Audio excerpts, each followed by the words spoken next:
اب آپ کے بغیر جینا میرے لیے مر جانے کے برابر ہو گیا ہے. یا تو مجھ سے شادی کر لو یا پھر میں خودکشی کر لوں گی. یہ تو سمجھ رہے تھے یہ نادان جذباتی لڑکی ایسے ہی خودکشی کا کہہ رہی ہے، لیکن اس نے جو کہا وہ کر دکھایا. قصہ یوں ہوا کہ بہت منع کرنے پر بھی وہ روز رات کو فون کرتی. میرے شوہر میرے سامنے اس سے بات کرتے، اس کو بھی ڈانٹتے، پیار سے بھی بات کرتے. فون نہ اٹھاتے تو ان کے کلینک پہنچ جاتی اور مریضوں کی قطار میں بیٹھ جاتی. خیام اس صورتحال سے پریشان ہو گئے. مجھ سے کہا، دیکھو بہار، تم اس بات کا اثر نہ لینا اور نہ مجھے غلط سمجھنا. میرا اس کے ساتھ کچھ معاملہ نہیں ہے.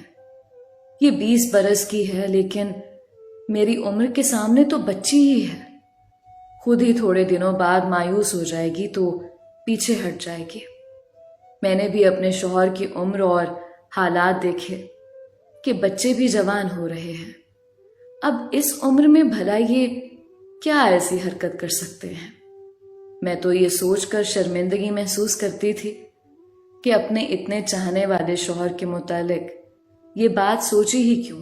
ان دنوں ابا جان بیمار ہو کر وفات پا گئے. اب امی اکیلی رہ گئی تو میں زیادہ ان کی طرف جانے لگی. ان کی دلجوئی لازمی تھی. سوچا عدت گزار لیں تو ان کو اپنے گھر لے آؤں گی. ادھر چچا کی طبیعت بھی ناساز رہنے لگی تھی، مگر وہ گاؤں چھوڑ کر شہر نہیں آنا چاہتے تھے. لہٰذا جب امی کی طرف جاتی تو ان کے پاس بھی 1-2 دن رہ جاتے. ایک دن ایک گمنام شخص نے مجھے فون کیا کہ ڈاکٹر صاحب نے دوسری شادی کر لی ہے.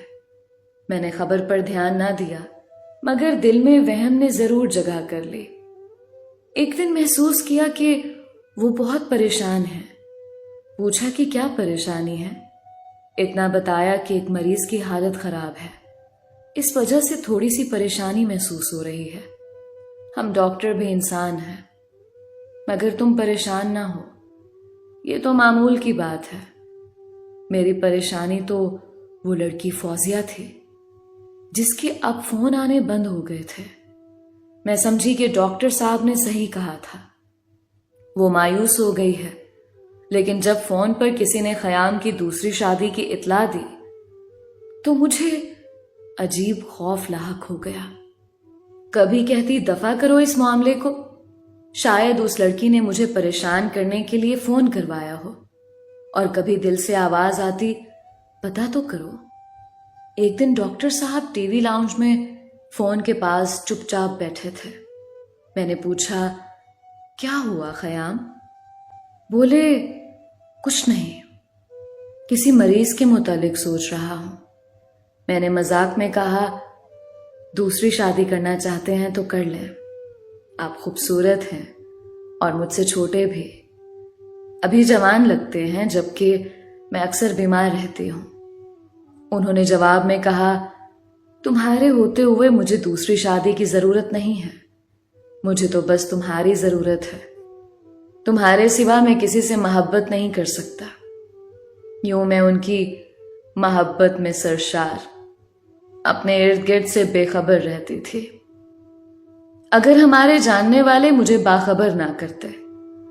میرے ایک کزن نے بتایا کہ آج کل ڈاکٹر صاحب ایک نوجوان لڑکی کے ساتھ دیکھے جا رہے ہیں. سمجھ گئی، ہو نہ ہو یہ وہی فون والی فوزیہ ہی ہے. شاید اس نے میرے سرتاج کو رام کر لیا ہے. میں نے اپنے شوہر سے بات کی تو انہوں نے پھر مجھے وہی جھوٹی تسلی دی کہ تمہیں کوئی بہکا رہا ہے. میں نے جو کام جوانی میں نہ کیے، کیا اب بڑھاپے میں کرتا اچھا لگوں گا؟ اس تسلی سے ڈھارس ملی. مجھے اپنے بچوں کے لیے باپ کی شفقت اور سایہ چاہیے تھا. اپنے شوہر پر اعتماد کیا اور اس بات کو بھولنے کی کوشش کرنے لگی، مگر تقدیر کو شاید کچھ اور منظور تھا. ایک دن کوئی فون آیا. میرے شوہر آہستہ سے کسی سے کہہ رہے تھے کہ ابھی شادی کو راز میں رکھنا ہے، تو میرے گھر آنے کی غلطی مت کرنا، یاد رکھو. میرا گھر خراب ہوا تو میں تم کو طلاق دے دوں گا۔ ان کے منہ سے یہ الفاظ سن کر بے ہوش ہو گئی۔ اتنا صدمہ ہوا جیسے میں مر گئی ہوں، میں جو اعتبار میں ماری گئی کہ اتنا چاہنے والا شوہر کیسے بدل سکتا ہے۔ وہ بدل گیا تھا۔ انہوں نے اقرار کر لیا کہ اس سے غلطی ہوئی، فوزیہ سے دوسری شادی کی ہے، مگر اپنی خاطر، اپنی خواہش اور خوشی سے نہیں، بلکہ اس کی خاطر۔ بتایا کہ میں نے اس کو بے رخی سے ٹھکرایا تو اس جنونی لڑکی نے زہریلی گولیاں کھا کر جان دینے کی کوشش کی۔ اسے میرے ہی کلینک لایا گیا کیونکہ اس کے گھر سے یہی کلینک قریب تھا۔ اس کی حالت غیر تھی اور بچنے کی کوئی امید نہ تھی۔ میں ہی اسے ہسپتال لے گیا تھا۔ ابتدائی طبی امداد دینے کے بعد بھی اس کی حالت نہ سنبھلی تھی۔ وہ جان کنی کی کیفیت سے گزر رہی تھی۔ اس وقت میرے دل پر ایسا اثر ہوا کہ اللہ سے دعا کی کہ اس کی زندگی بچا لے تو میں اس لڑکی کی خوشی کے لیے اس سے نکاح کر لوں گا۔ دعا قبول ہو گئی اور میری مریضہ کی جان بچ گئی، لیکن اللہ سے کیا وعدہ مجھے نبھانا ہی تھا۔ مجھے ڈر تھا کہ اگر اب بھی میں نے اس کا ہاتھ نہ تھاما تو یہ دوبارہ خودکشی کی طرف نہ چلی جائے۔ وہ بے حد ڈپریشن میں تھی، لہٰذا میں نے مجبوراً فوزیہ سے نکاح کیا، اس شرط پر کہ وہ کبھی تمہارے سامنے نہ آئے گی، نہ تمہارے گھر میں قدم رکھے گی اور نہ اس شادی کو افشا کرے گی۔ یہ کہتے ہوئے وہ رو رہے تھے اور ہاتھ جوڑ کر مجھ سے اپنی خطا کی معافی مانگ رہے تھے۔ میرا دل عورت کا دل تھا جو ان سے بچپن سے والہانہ محبت کرتا آیا تھا۔ آج کیسے میں ان سے منہ موڑ سکتی تھی؟ میں نے سوچا کہ اگر یہ غلطی بھی ہوئی ہے تو انہوں نے کسی کمزور لمحے کی وجہ سے کی ہے۔ ان کا دل نرم پڑ گیا ہوگا اور فوزیہ کی تکلیف دیکھی نہ گئی ہوگی۔ مجھے اپنے شوہر سے پہلے بھی پیار تھا، آج بھی پیار تھا۔ میں اپنے سامنے ان کی گردن کو جھکا ہوا نہ دیکھ سکتی تھی۔ ان کو اجازت دے دی کہ چاہیں تو بے شک اپنی دوسری بیوی کے پاس جا کر رہیں، مگر فوزیہ کا میرے گھر سے، مجھ سے یا میرے بچوں سے کوئی تعلق نہ ہوگا۔ ان کو یہ بات منظور نہ تھی۔ وہ تو ایک دن بھی اپنے بچوں سے دور نہ رہ سکتے تھے، حتیٰ کہ ایک رات بھی باہر نہ گزاری۔ ان کے معمول میں ذرا برابر بھی فرق نہ پڑا تھا کہ مجھے شک ہوتا۔ شوہر کے اس اقرار بے وفائی سے میری طبیعت مزید خراب رہنے لگی۔ ان کی دوسری بیوی کو بھی میری طبیعت کی خرابی کا علم تھا۔ ایک دن اس نے مجھے فون کیا اور کہا کہ آپ مجھے معاف کر دیں، آپ بیمار رہتی ہیں، میں آپ کی خدمت کروں گی، مجھے گھر آنے دیں، میں اپنا حق لینا چاہتی ہوں کہ میں بھی خیام کی منقوہ ہوں۔ آخر کب تک اس راز کو چھپاؤں گی اور دنیا سے چھپ چھپ کر ازدواجی زندگی گزاروں گی؟ خیام صاحب آپ کی خاطر اس راز کو راز رکھنا چاہتے ہیں، حالانکہ راز تو کھل چکا ہے۔ ان کے کلینک پر ایک ورکر نے یہ راز اکثر لوگوں پر کھول دیا ہے۔ گویا فوزیہ اب مجھ سے اپنے حق کا مطالبہ کر رہی تھی۔ اس نے ہر طرف اپنی شادی کا چرچا بھی کر دیا تھا۔ جس نے سنا اس کو برا بھلا کہا۔ ماں اس کی مر چکی تھی، باپ نے خیام سے خفیہ شادی کرنے کی خطا پر اسے تعلق توڑ لیا تھا۔ جو بھی سنتا افسوس کرتا کہ ڈاکٹر صاحب کو ہرگز ایسا نہ کرنا چاہیے تھا۔ وہ تو بہت شریف آدمی تھے، اپنے بیوی بچوں کا بھی خیال نہ کیا۔ خاندان بھر میں بھی ان کی خوب رسوائی ہوئی۔ ادھر جب چچا کو خبر ہوئی وہ صدمے سے اور بیمار پڑ گئے۔ تبھی ان کی شادی شدہ بیٹی ان کے پاس رہنے لگی۔ وہ گھر اور بچے لاہور میں شوہر اور سسرال کے پاس چھوڑ کر گاؤں آ گئی تھی۔ یہ امر مجبوری اپنے بیمار باپ کی دیکھ بھال کی خاطر، جبکہ یہ فریضہ مجھے ادا کرنا تھا، مگر میں تو سوتن کے غم میں نیم جان تھی۔ یہاں تک بھی بات قابو میں تھی، لیکن ایک روز خود سر فوزیہ ہمارے گھر آ پہنچی۔ جبکہ خیام اس وقت اپنے کلینک گئے ہوئے تھے۔ اس کے آنے سے میری طبیعت اور بگڑ گئی۔ میرے بیٹے نے باپ کو فون کر کے بتایا کہ فوزیہ آئی ہے اور امی کی طبیعت بہت خراب ہو گئی ہے، آپ جلدی سے گھر آ جائیے۔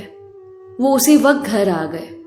انہوں نے فوزیہ سے کہا، جب میں نے تم کو یہاں آنے سے منع کیا تھا پھر تم کیوں آ گئی ہو؟ ابھی کے ابھی چلی جاؤ۔ وہ نہ مانی، کہنے لگی، میں کیوں جاؤں؟ یہ اس کا گھر ہے تو میرا بھی ہے، ہم دونوں برابر کے حقدار ہیں۔ آپ نے مجھ سے نکاح کیا ہے، کوئی کھیل تماشا نہیں ہے یہ۔ جب خیام کو اس پر غصہ کرتے دیکھا تو میں نے کہا، خیام تمہارا غصہ بے جا ہے، تم اس لڑکی سے نکاح کر چکے ہو تو اب یہ تمہاری بیوی ہے۔ یہ ٹھیک کہہ رہی ہے، شادی کو خفیہ نہیں رکھا جاتا اور اس گھر پر اس کا بھی حق ہے۔ وہ بولے کہ اس نے وعدہ خلافی کی ہے، میں اس کو ہرگز نہیں رکھوں گا، اپنے گھر سے تو کیا اپنی زندگی سے ہی نکال دیتا ہوں۔ یہ قابل اعتبار نہیں ہے۔ اس نے مجھ سے جن شرائط پر شادی کی، جو وعدے کیے، وفا نہیں کر سکی۔ میں نے اس کے لیے اس سے نکاح کیا، اس کی خاطر قربانی دی، اور یہ میرے بچوں کا سکون برباد کرنے چلی ہے۔ یہ میرے لیے رسوائی کا باعث بن گئی ہے۔ میرے سب جاننے والوں کو فون کروا دیے کہ میں نے اس سے نکاح کیا ہے، حتیٰ کہ ابا جان کو بھی، جو پہلے سے بیمار تھے، اب اور زیادہ بیمار پڑ گئے ہیں، اور میں شرم سے ان کا سامنا نہیں کر پا رہا۔ وہ غصے میں بولے جا رہے تھے۔ میں نے کسی طرح ان کو سمجھا بجھا کر روکا، ورنہ وہ فوزیہ کو دھکے دے کر گھر سے نکالنے پر آمادہ تھے۔ بہرحال شام تک وہ ہمارے ٹی وی لاؤنج میں بیٹھی رہی، روتی رہی، اور خیام صاحب کلینک چلے گئے۔ وہ اس رات گھر نہیں آئے۔ تب صبح کو وہ خود ہی ہمارے گھر سے چلی گئی۔ کچھ دنوں بعد مجھے کسی نے بتایا کہ دونوں میں طلاق ہو گئی ہے۔ طلاق کس طرح ہوئی یہ مجھے آج تک معلوم نہ ہو سکا کہ خیام نے اسے طلاق دی یا خود اس نے لے لی، لیکن میرے شوہر کا کہنا تھا کہ میں نے طلاق نہیں دی، اس نے خود لی ہے۔ اس نے تمہارے ساتھ رہنے کی ضد کی اور میرے نہ ماننے پر طلاق مانگ لی۔ یوں یہ قصہ تمام ہوا۔